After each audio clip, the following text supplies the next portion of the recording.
YCP నేత ప్రదీప్ రెడ్డి చేసిన వ్యాఖ్యలపై టీడీపీ నాయకులు ఫైర్ అయ్యారు. కర్నూలు జిల్లా కోసిగిలో టీడీపీ సీనియర్ నాయకులు ముత్తురెడ్డి, రామిరెడ్డి అధ్యక్షతన ఏర్పాటు చేసిన విలేకరుల సమావేశంలో మంత్రాలయం టీడీపీ ఇన్ఛార్జి ఎన్ రాఘవేంద్రరెడ్డి సోదరుడు ఎన్ రామకృష్ణారెడ్డి మాట్లాడారు. టీడీపీ ప్రభుత్వం పైన, నారా చంద్రబాబు నాయుడు పైన ప్రదీప్ రెడ్డి చేసిన వ్యాఖ్యలపై వారు ఘాటుగా విరుచుకుపడ్డారు. నారా చంద్రబాబు అధికారంలోకి వచ్చిన వెంటనే ఇచ్చిన మాట ప్రకారం వృద్ధులకు, వితంతువులకు 3,000 నుంచి 4,000 రూపాయలు, దివ్యాంగులకు 6,000 రూపాయలు చొప్పున పింఛన్లు పంపిణీ చేశారని అన్నారు. అదే మీ వైసీపీ ప్రభుత్వం మాదిరిగా 1,000 రూపాయలు పెంచేందుకు 5 సంవత్సరాల కాలయాపన చేయలేదని అన్నారు.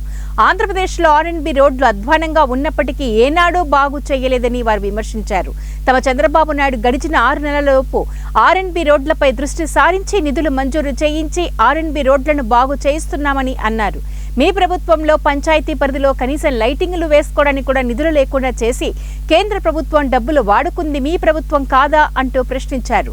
అదే తమ టీడీపీ ప్రభుత్వంలో పంచాయతీలకు నిధులు మంజూరు చేసి ప్రతి గ్రామంలో సీసీ రోడ్లు పనులకు శ్రీకారం చుట్టామన్నారు. ఏదైనా తెలుసుకుని మాట్లాడాలని ప్రదీప్ రెడ్డికి మంత్రాలయం టీడీపీ ఇన్ఛార్జ్ ఎన్ రాఘవేంద్రరెడ్డి సోదరుడు ఎన్ రామకృష్ణారెడ్డి అన్నారు. కార్యక్రమంలో టీడీపీ నాయకులు జ్ఞానేష్, నాడిగేని అయ్యన్న, నాడిగేని తాయన్న, చింతలగిన నర్సిరెడ్డి తదితరులు పాల్గొన్నారు. నీవు నీ ప్రభుత్వము మా చంద్రబాబు నాయుడు అధికారంలోకి వచ్చిన వెంటనే 950 కోట్ల రూపాయలు శాంక్షన్ చేసి ఇక్కడ ఉన్న గుంతులన్నీ కూడా పూడ్చి రోడ్లని సస్యశ్యామలం చేయడం మా చంద్రబాబు నాయుడికే దక్కుతుంది. అలాగే ఈ గ్యాస్ సిలిండర్లు, దీపావళికి గ్యాస్ సిలిండర్ కూడా ఇవ్వడం జరిగింది. అలాగే అన్నా క్యాంటీన్ దాదాపు 175 నియోజకవర్గాల్లో అన్నా క్యాంటీన్ కూడా చంద్రబాబు నాయుడు అమలు చేశాడు. అన్నం లేక కార్మికులు ఇబ్బంది పడుతుంటే ఆ కార్మికులు తినే కూడును కూడా నీవు లాక్కొని అన్నా క్యాంటీన్లు రద్దు చేసినావు నువ్వు. అలాంటి ప్రభుత్వాన్ని మళ్ళీ మా అధికారంలోకి వచ్చిన వెంటనే 175 నియోజకవర్గాల్లో అన్నా క్యాంటీన్ పెట్టి పేద ప్రజలకు అన్నం పెట్టిన నాయకుడు మా చంద్రబాబు నాయుడు కూటమి ప్రభుత్వం అనే సందర్భంగా నేను చెప్తున్నాను. ఇలాంటి అభివృద్ధిని మీరు ఓర్చలేక మళ్ళా మా చంద్రబాబు నాయుడిని మీరు విమర్శిస్తుంటే మీరు సిగ్గు లజ్జ లేవని నేను ఈ సభాముఖంగా చెప్తున్నా.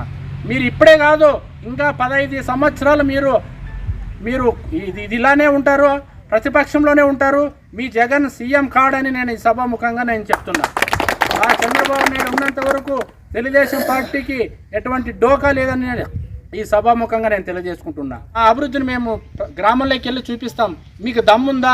మీరు ఏం చేశారు 5 ఏళ్ళలో మేము చూపిస్తాం.